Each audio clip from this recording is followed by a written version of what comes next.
Hi mga kapalaboy, sana manood kayo ng video ko regarding sa 2026 Expander GLX Automatic. Gusto ko po kasi makakota this month. Kaya meron kayong inquiry regarding sa mga Mitsubishi units namin, especially Montero, Destinator, Triton, saka yung Versa van namin. By the way, Versa van namin naka 70k down payment and 34k monthly.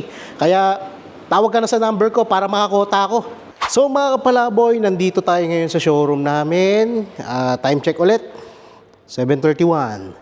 Dahil nag-video po si Ralphie TV dito. At ngayon, ipapakita ko lang sa inyo yung ating 2026 Mitsubishi Expander GLX Automatic Transmission. Ang nakikita nyo sa inyong screen, inuulit ko, GLX Automatic Transmission siya. Madidistinguish or malalaman nyo na GLX Automatic yung kanyang variant dahil sa kanyang multi-reflector halogen headlamps at multi-reflector na halogen fog lamps. Radiator grille, almost the same ng radiator grille ni GLS Automatic, pero wala siyang front camera. Saka yung bumper niya sa baba, yung assembly ng kanyang fog lamps, ito siya, bilog. Sa GLS kasi, pa-square yung kanyang fog lamps dahil LED yung kanyang fog light. Ito kasi halogen projector headlamps at halogen multi-reflector fog lamps naman siya. At ngayon papakita ko yung susi. Susi ng ating Expander GLX, ito siya. Remote key po siya. Kailangan pindutin natin yung lock and unlock button para ma-lock natin or ma-lock or ma-unlock natin yung kanyang mga pintuan. Guys, inuulit ko, wala akong pindutan yan dito kapag GLX. GLX kasi natin, dito natin pipindutin para mag-lock. Pero kapag nilock natin yan, hindi po tumitiklop yung mga side mirrors. Ayan. GLX variant, equip yan ng 17-inch na two-tone alloy rims. Braking system sa harapan, naka-disc brakes. Sa likod naman, naka-drum brake. Ayun. So, ngayon, ito, sa side mirror, meron siyang integrated turn signal light sa kanyang side mirror. And isa sa mga freebies natin, ito, yung rain visor niya. Na nakasulat pa dyan yung Expander. Tint, papakita ko lang tint natin. Ito yung shade ng tint natin. Medium black. Free po yan kapag nag-avail kayo sa amin. So, silipin natin yung likod. Papailawin ko lang muna yung ilaw niya. Oops, sorry, nakalock. Ayan.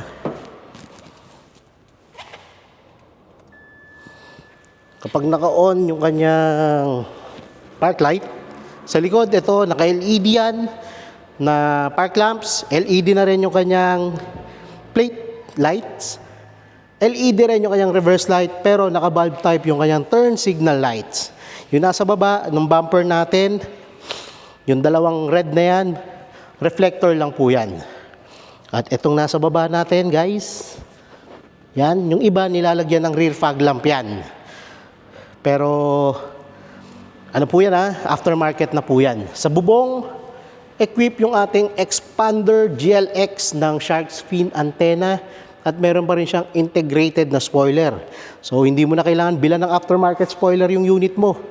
Ito siya, may palikpik na. Dagdag aerodynamic yan. Sa loob naman, ito, papakita ko yung loob ng ating Expander GLX. GLX Automatic. Naka 3-spoke yan na steering wheel. Ito siya.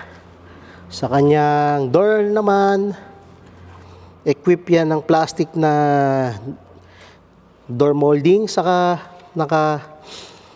ano po yan? Power na windows po. Meron siyang central door lock. Tapos dito, meron siyang side mirror control.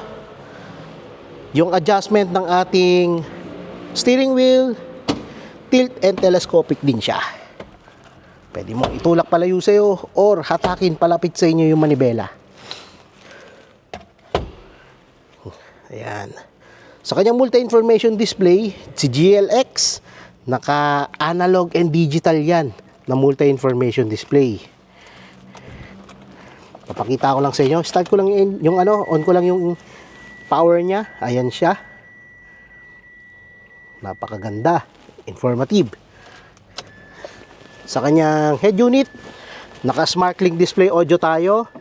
Pwede tayo mag-play ng FM, AM radio station. I-connect natin via Bluetooth.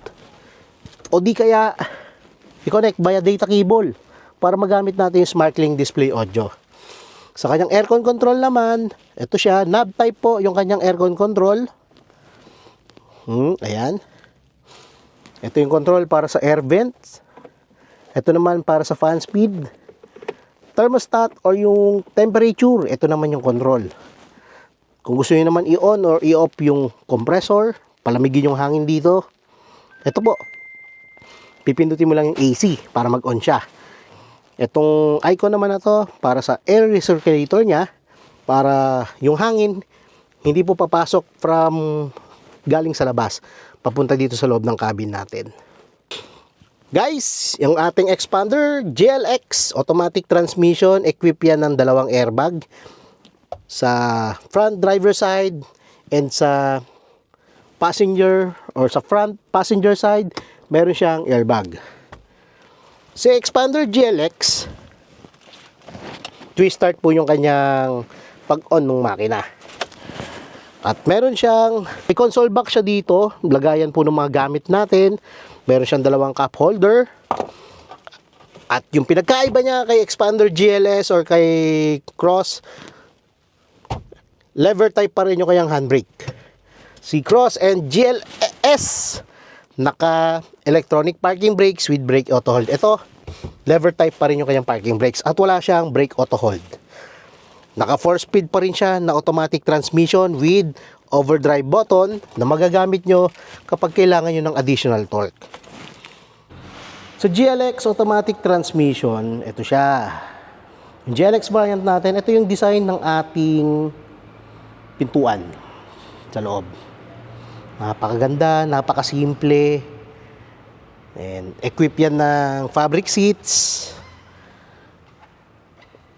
Ito, napakaluwag pa rin yan ha. Tingnan nyo ha, nakasagad yan atras. Ito, naka normal position lang. Ito yung legroom natin or yung clearance natin dito sa sandalan ng upuan ng driver side. Napakaluwag pa rin. Pwede mong ibaba dyan, komportable pa rin umupo. Sa taas, sa ceiling, ito yung ating aircon vents. 4 po yung vent na yan, napakalakas niyan.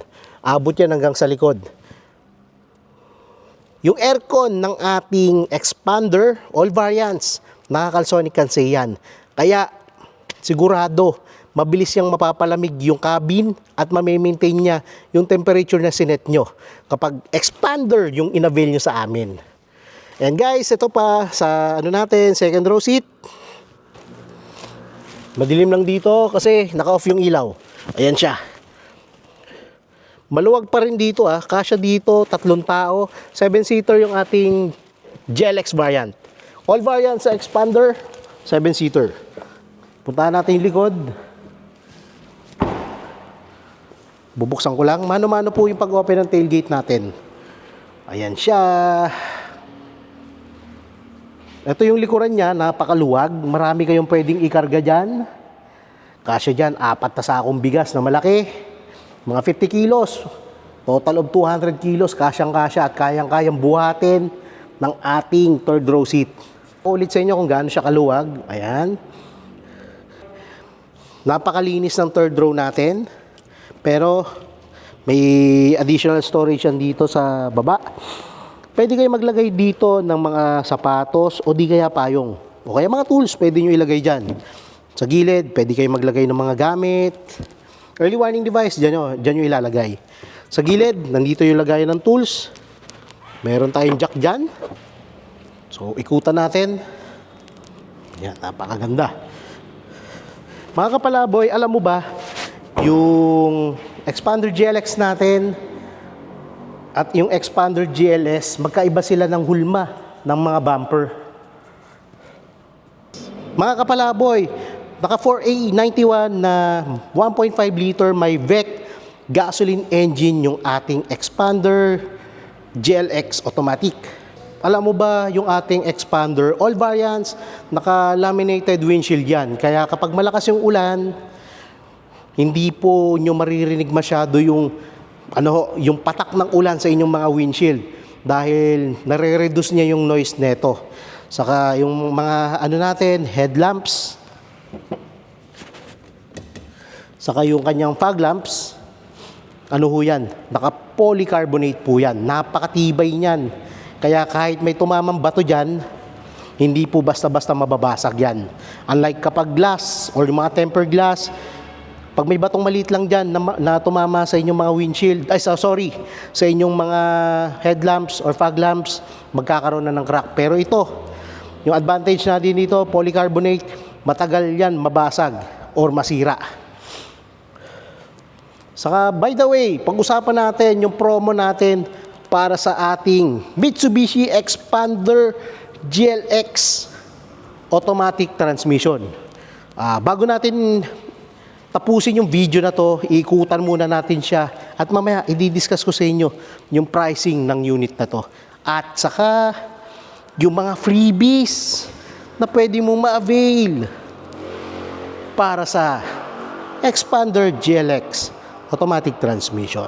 Guys, ang ating promo para sa ating 2026 Mitsubishi Expander GLX automatic transmission. 1,159,000 yung kanyang SRP. 9K yung down payment niya kapag na-approbahan ka under kay BDO. 14,000 naman kung BPI, RCBC, or Sterling Bank. At yung monthly niya sa 5 years to pay, 23,993. So guys, hindi pa mawawala yung mga exclusive freebies na pwede mong ma-avail para sa aking Expander GLX. Dahil yung offer or yung freebies na pwede kong ibigay dito, deep dish matting, Bosch Europa horn, German leather seat cover, muffler tip, HD dashcam, door step seals, tank tray cargo, windshield washer fluid, carbon steering wheel cover, magbibigay din ako sa inyo ng car cover, at saka 2 pirasong umbrella, 2 pirasong keychain, HKS muffler tip, pati na rin car care kit. Guys, sa all-in down payment offer na binanggit ko, kasama na dito yung 3 years LTO registration, 3 years TPL, 1 year comprehensive insurance with acts of God, chattel mortgage fee, free po yan. Nationwide yan, libre yan, wala na kayong babayarang bank out of town charge. Yan lang, yung down payment na binanggit ko, yan lang yung babayaran nyo. Free PMS from first 1,000 up to 1 year po yan. Guys, sa PMS natin, kasama na dito yung labor, pati na rin yung oil filter niya. At saka, kapag sa amin kayo nagpa-service, from 3 years warranty, magiging 5 years yung warranty ng unit na ina-avail mo.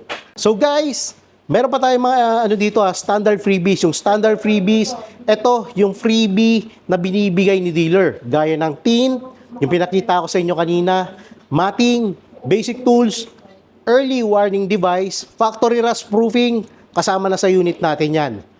Meron din tayong, 10-liter fuel top-up.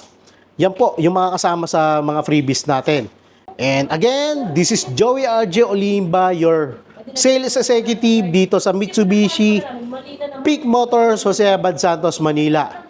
Sana ikaw na nanonood ng video na to, please, sana ikaw naman yung maging next Mitsubishi client ko para makakota ako this month. Kita-kits! Hi mga kapalaboy, sana manood kayo ng video ko regarding sa 2026 Expander GLX Automatic. Gusto ko po kasi makakota this month. Kaya meron kayong inquiry regarding sa mga Mitsubishi units namin, especially Montero, Destinator, Triton, saka yung Versa van namin. By the way, Versa van namin naka 70k down payment and 34k monthly. Kaya tawag ka na sa number ko para makakota ako. Pag-usapan natin yan, bilisan natin.